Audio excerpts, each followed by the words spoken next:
Hello, hello, my darlings. Welcome to season 3 of the Say Salty and Bright podcast. I am your host, Anna Maria Jinga. I'm welcoming each and every one of you. This season is going to be fantastic. And the theme of the season is, and I actually have it in the background here, it's a quote from Oscar Wilde that says, I have the simplest tastes. I am always satisfied with the best. Let's absorb all of that vibration, because when we're satisfied with the best, when we are stepping fully into the identity where you and I are truly who God made us to be, who we can actually step into that potential of who we were created to become, nothing and no one actually can get in the way of us performing to our maximum, bringing to life our biggest, wildest, most craziest dreams, and making our lives and those around us the most magnificent it ever was. We're starting a 3-part series where we discuss all about the essence of a kingdom woman. And today's topic is literally the question, why become a kingdom woman anyway? Before we get into the meat of this episode, I need to bust a few myths really quick, because if I don't, you're gonna spend the next 15-ish minutes with your arms crossed at me, and I don't want that. You do not have to choose between loving God and building a business. Can we agree on that? You do not have to shrink your business to stay humble. Preach louder. Prosperity is not a dirty word. It's actually a healthy word if you do it correctly and you're not worshiping it. Success is not measured by someone else's spreadsheet. Numbers do not equal success. It's a feeling, an emotion behind it. And building a business God's way does not mean that it has to look small, slow, or struggling to prove that it's holy. When I wrote that down in my script, I was, God just spoke through me, and I realized that how often do we play really small and slow and pace ourselves to look humble instead of going so obnoxiously all out that everyone would be mind blown by what we're capable of doing. Because if you think about it, sit with this for a moment. Does God ever move slow and quiet when the true miracle comes? No. Just blows you out of this stratosphere. So, okay, now that we have all of that out of the way, sis, welcome to part 1 of a 3-part series where I'm gonna be sitting with you to build on the understanding of what a kingdom woman actually is. And we're gonna answer today the question behind why choose to even be a kingdom woman in the first place. If you're new here, hi, my darling. I'm Anna. I'm the host of Say Salty and Bright and the creator behind Becoming Abundant, a very big brand in the making. My biggest vision is to reach 1 million kingdom women worldwide and to actually teach them to step fully into their faith, into their freedom, and into their true potential with no restrictions, with no holding back. I used to be a former ballerina. Yes, if you see these arms, yes, my loves, I did a lot of dancing with them. I also used to be a Tony Robbins trained coach. I worked for the man himself, which was fantastic. And now I get to build my own thing under the sun and in this corner of the internet. So thank you so much for tuning in. Make sure you share this with a sister, because we're building 1 million kingdom women community worldwide. So let's dive in. Why choose all of this anyway? Let me describe to you this for a second. And you tell me if I'm really close or I'm far off. You're a business owner. You've built something real, not just a hobby, an actual tangible business with revenue, with spreadsheets, with content, with all of that. Real clients, real pressure, real everything. And somewhere along the way, you just got stuck. Not stuck like I don't know what my next marketing move is. Stuck like, I don't know who I'm building this for anymore. I'm scared to bring God in because I don't know if He's supposed to be doing this. I thought it was all up to me. Do I feel like I'm failing if I'm bringing God into my business? Maybe you're afraid of even to whisper the word prosperity because somebody, somewhere, at some time taught you that wanting more money means you love money more than you love God.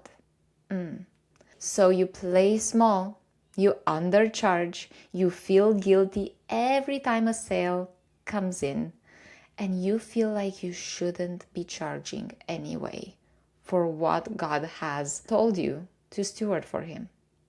Maybe you're afraid that if you got wildly, undeniably successful, it would go to your head and you would become so prideful. So much so that a part of you is quietly sabotaging who you actually accept. Maybe you just believe that scripture and strategy live in two separate rooms.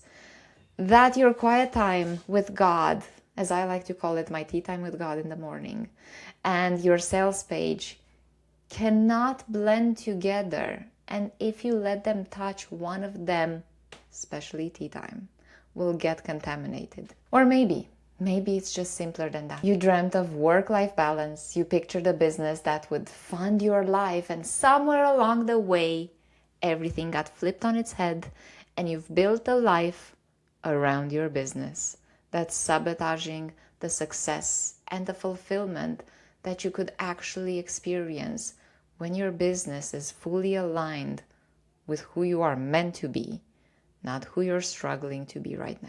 This whole series sits on this one shift, the shift from being an owner to being a steward. And I actually researched this week, what does being a true steward even look like?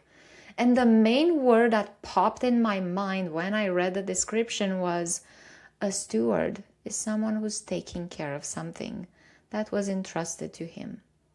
Someone that protects something that was entrusted to him.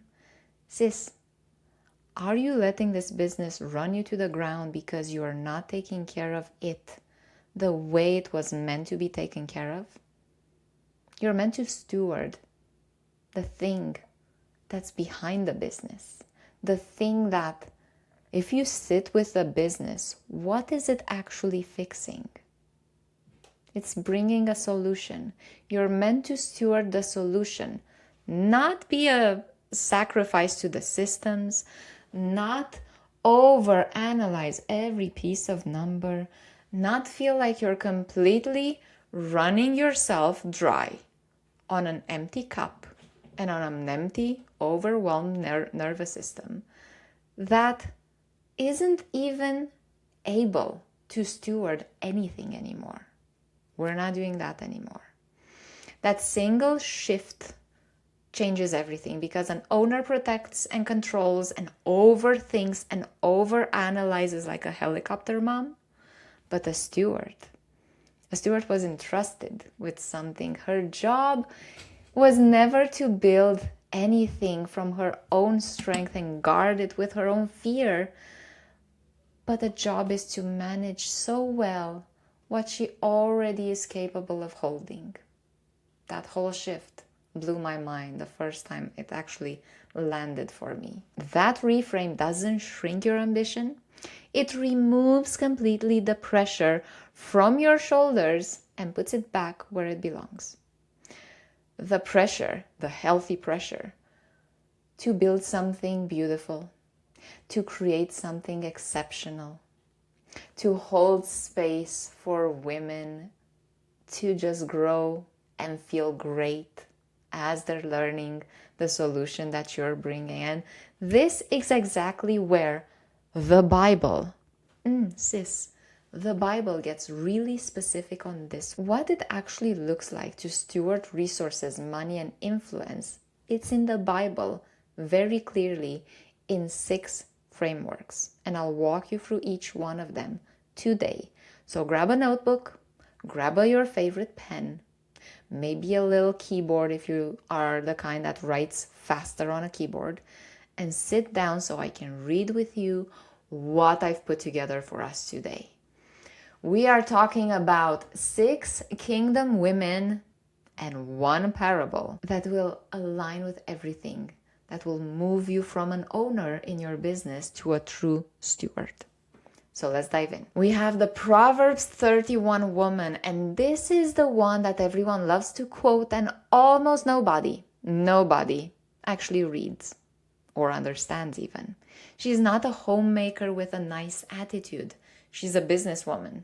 She considers a field and buys it. She trades, and her merchandise is profitable, exceptional, and highly praised. She's strong and dignified, and scripture says she laughs without fear of the future.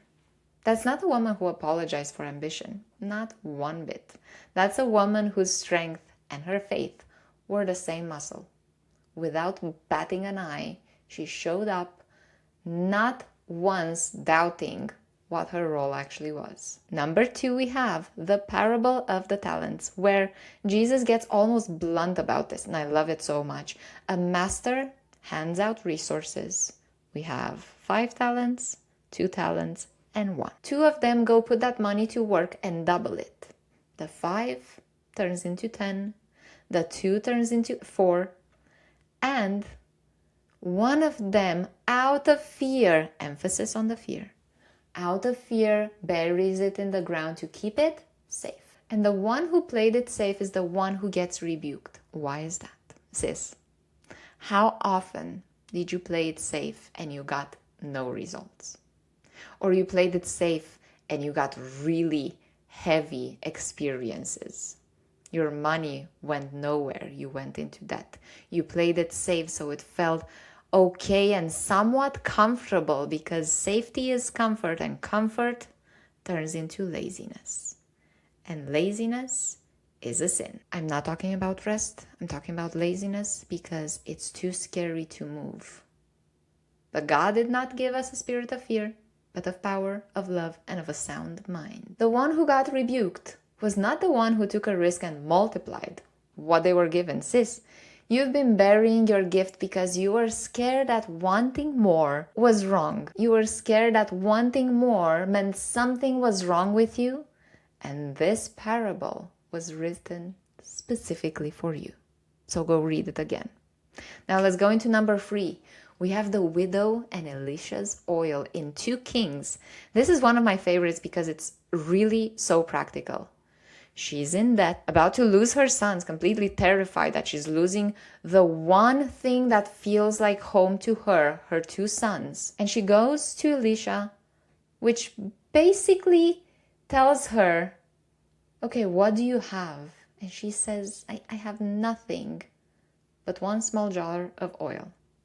He doesn't hand her the miracle out of thin air. He tells her, go borrow empty vessels from every neighbor, as many as you can, and start pouring without stopping until every vessel is full. And she goes, and the oil doesn't stop flowing until she runs out of jars to catch it in.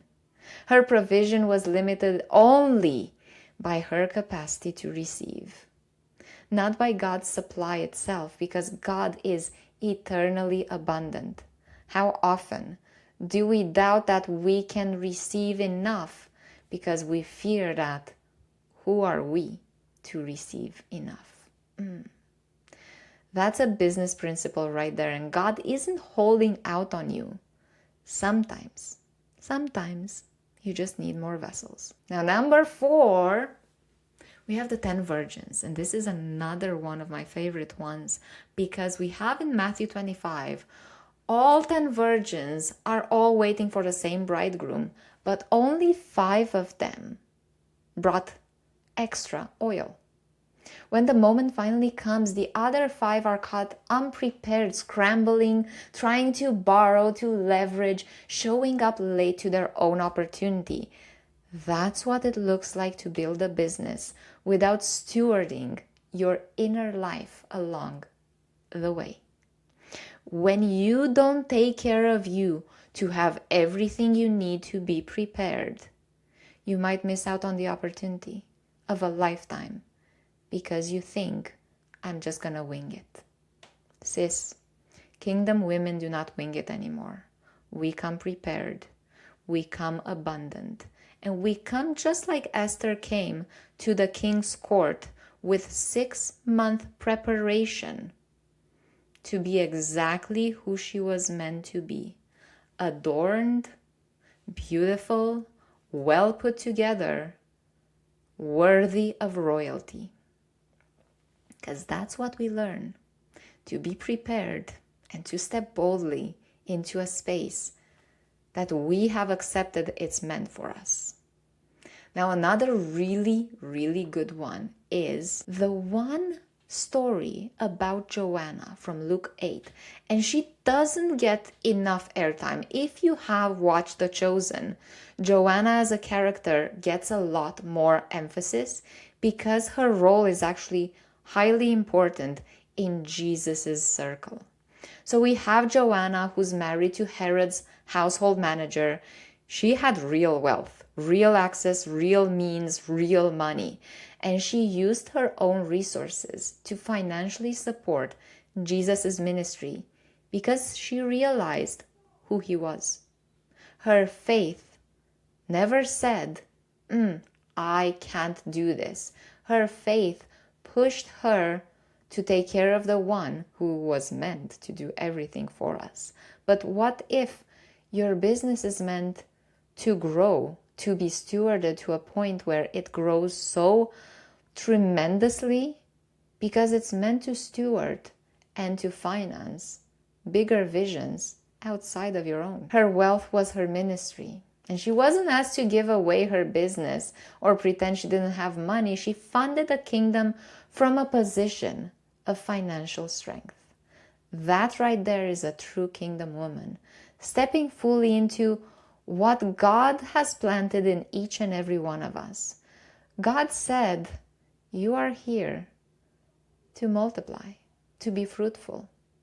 As women, everything that is given to us is amplified, is multiplied, is nurtured and taken care of. How often do we actually take that role really seriously outside of our family, outside of our community, and into our career and business? Now, the last example I have as fantastic kingdom women, I'm talking about today, Mary and Martha, the sisters in Bethany, had enough resources between the two of them to purchase an alabaster jar of pure nard, which is one of the most expensive perfumes in existence, and pour the whole thing out on Jesus's feet, anointing his feet, preparing him for his last big mission. That wasn't poverty offering. That was wealth poured out of worship without a blink of hesitation and without apology. We have here 6 examples, 7 if we count Esther, 6 examples of kingdom women, different types of women, 6 different relationships with money, business, and influence, and not one of them was told to shrink to be holy. I'll tell you that one more time. Not one of them was told to shrink to be holy. They were holy because of what they were already doing. They were holy because they heard a calling and they stepped fully into it. And they were holy because of their faith. So here's what I want you to walk away with. Success through your own lens, not somebody else's, was never supposed to be measured by how small you kept yourself. It was measured by how faithfully you stewarded. Sis, that business, that idea is already in your hand. It's not real, maybe. Some of you might have a real business. Some of you might have an idea. But if it's in your mind, it will come in your hand. The fear that money will make you prideful isn't a reason to stay stuck. It's a reason to build your identity somewhere where money cannot touch it. The fear that biblical truth and business strategy don't belong in the same room, that's the lie keeping you from building the thing, the actual thing that you're really capable of. And the dream of a life that isn't built around sustaining your business, well, that starts the moment you stop being the owner who's strangling everything alone. You need to start operating like the steward, with a partner at the table. And that partner, sis, is Jesus himself. That's the whole invitation of becoming a kingdom woman. Not smaller, not quieter, not apologizing for the number in your bank account, just no longer building it alone. If you heard yourself anywhere in this episode, the fear, the guilt, the business that's quietly kind of running you instead of the other way around, that's exactly the diagnostic I usually work with in my own Kingdom Woman audit, where I come in your business and I look at what's going on in there and I teach you how to fully step into the identity of a Kingdom Woman so you don't fight with it anymore, but actually surrender to who you are meant to be. Because Kingdom Women were chosen. We're all capable of becoming Kingdom Women.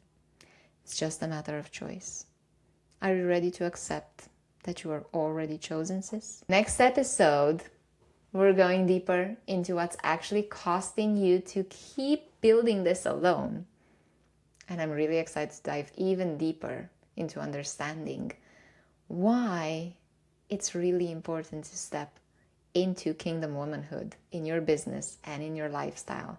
So sis, if this resonated, make sure you hit that follow button, make sure you like, make sure you subscribe, make sure you create movement around this, because we are building a community together. I'm so happy to have you here.